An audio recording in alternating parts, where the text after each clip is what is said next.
All right, so we're going to look at multiples and LCM, but before we talk about LCM and what LCM stands for, we need to talk about multiples first. So multiples are the numbers you get when you multiply something.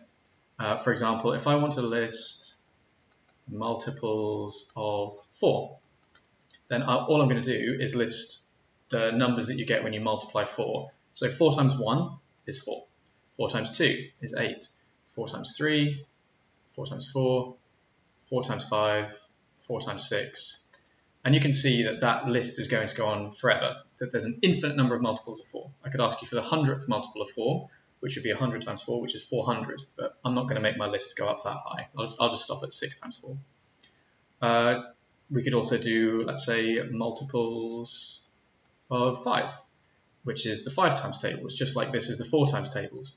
5 times 1 is 5, 5 times 2, times 3, times 4, times 5, times 6.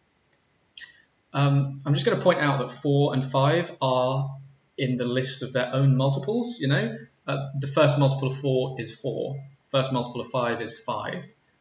It's quite easy to skip that, you know, because you're thinking of the 4 times tables and you've already written 4, but just don't forget 4 is the first multiple of 4, 10 would be the first multiple of 10, etc. So that's what multiples are. They're the numbers you get when you multiply something. So let's talk about what LCM is. LCM stands for the lowest common multiple. Now, you might be able to guess what that is from the words, you know, what it means in maths, just from how it's described. It's the lowest multiple that some numbers have in common. So if I wanted the lowest common multiple of 4 and 5, then I would need to know the multiples of 4 and the multiples of 5 so that I could find the lowest multiple that they have in common. And conveniently, I have the multiples of 4 and 5 over here.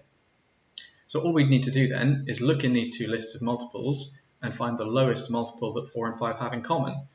And looking through these lists, the lowest number that comes up in both lists is 20. So the lowest common multiple of 4 and 5 is 20. Now what I'm going to do is put a couple of questions up just there, and if you would like, you can pause the video and have a go at those yourself, because in a couple of seconds I'm going to talk through them. So pause it here if you want to have a go. Alright, and I'm going to talk through them. So the fifth multiple of 8. There's a couple of different ways we could do this. I'm going to do it by listing all the multiples of 8 and finding the fifth number in my list. So the first multiple of 8, like we said earlier, is 8 itself. The second multiple is 2 times 8, 3 times 8, 4 times 8, 5 times 8. So the fifth multiple of 8 is 40. We could have done that with fewer steps. We could have done that a bit quicker if we'd have just done 8 times 5 to get the fifth multiple of 8, which would be 40. Just a different way. Now the second question is, what's the lowest common multiple of 8 and 6? Now for this, I'm going to need to know the multiples of 6. So I'm going to list those just like we did for 8, 4 and 5.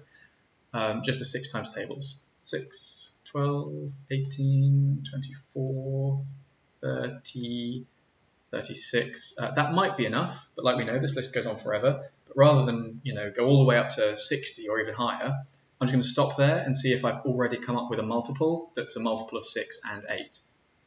So if we look at our lists of multiples of 8 and multiples of 6, do we have a number yet that's come up in both lists? Yes, we do. 24 has come up in both lists. It's also the first number in both lists. There's nothing lower, which means 24 is the lowest multiple that 6 and 8 have in common. Hope that helped.